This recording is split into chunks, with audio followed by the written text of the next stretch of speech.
Now, you may well be thinking, hang on a minute Rob, you only bought this game a week or so ago and are only 23 hours in, so how on earth can you be recommending this game as a worth buying cheap already? The simple answer is that as long as you can cope with the third person view, bullet spongy enemies, side missions that keep repeating themselves and a story and characters that are a bit strange, The Division is definitely worth buying cheap. Let's address the third person issue first. If you'd asked me 2 weeks ago, I'd have said that I was a first person shooter guy only. Call of Duty, Battlefield, Overwatch, sure, but forget Metal Gear Solid, Gears of War or Grand Theft Auto. After playing The Division though, I'm a convert, and although I still prefer first person shooters, I now consider third person a viable and playable alternative. There's a lot of hoo-ha about how the enemies in The Division are very bullet spongy. Depending on the weapons you've leveled up to, it can take a whole clip to take down regular enemies and several clips to take down the bosses. Sure, in a realistic sim, this would be unacceptable, but The Division is also an RPG in a similar vein to Destiny, where taking hundreds of hits to take down bosses is commonplace and unquestioned. The Division's story and background, as I said, are a little strange, or a better word might be inconsistent. The prologue level is super serious and I have to say breathtaking as you enter Manhattan Island, New York for real. But then you run into NPCs who help you out that have jokey personalities, making The Division feel like a parody of itself, which is seemingly at odds with the seriousness of the story and the realism of the graphics and location. Speaking of graphics and location, this is what drew me to The Division in the first place. Ever since I saw the demos of the characters running around the real streets of New York, I was sold, just not at the full retail asking price. The graphics on the PS4 aren't as good as those we saw in the first demos, but they can look great in certain weather and lighting conditions. I enjoy the bright sunny daytimes and the snowy night times, where the graphics seem to really sing and immerse you into that world.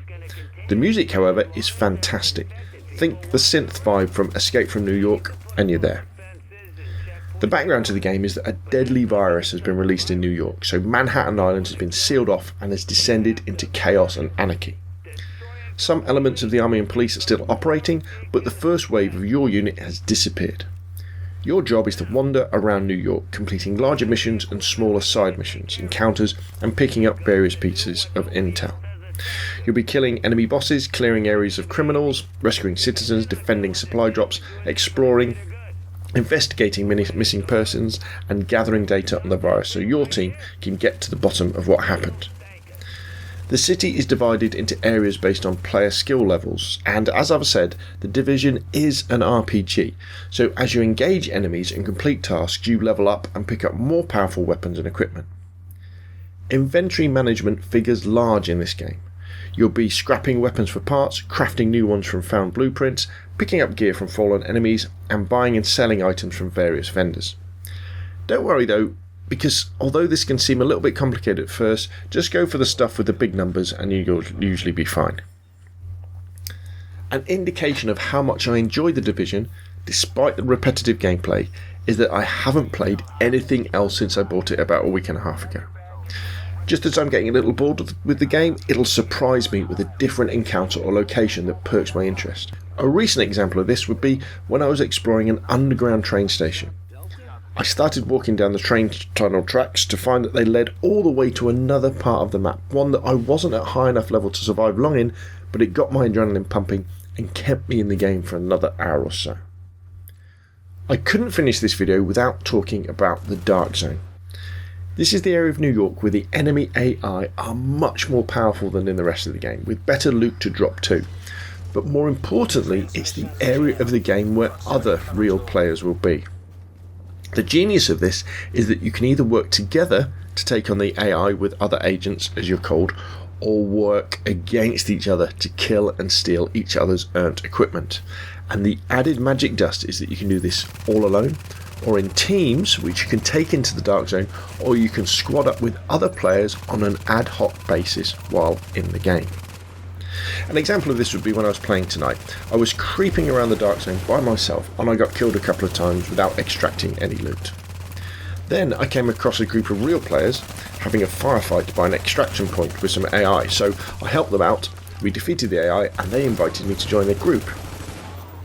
Everything was going swimmingly until one of them managed to kill another agent, whether by mistake or on purpose, I don't know, which meant we went rogue, so we then became hunted by all the other agents in that area. And it all went down real fast as another group of much higher level agents swept into the extraction point and just took us all out in a matter of seconds. But trust me when I say that it was all great fun, and that kind of sums up the Dark Zone. It is some of the best multiplayer shooter experiences you'll ever have, but also some of the most frustrating. What could be most exciting about The Division is that it has been compared to Destiny Year 1, a game with a good foundation that needs fleshing out and polishing up.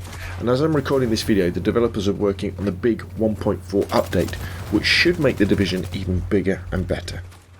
So, while far from a must-buy at full retail price, The Division absolutely, most definitely is worth buying cheap, as I think this might be one of my favourite games of 2016. Okay, so that's enough from me. Please put your questions and comments down below. If you enjoyed the video, hit like and subscribe if you'd like to see more of the same. Thank you very much for watching, and I'll see you again soon.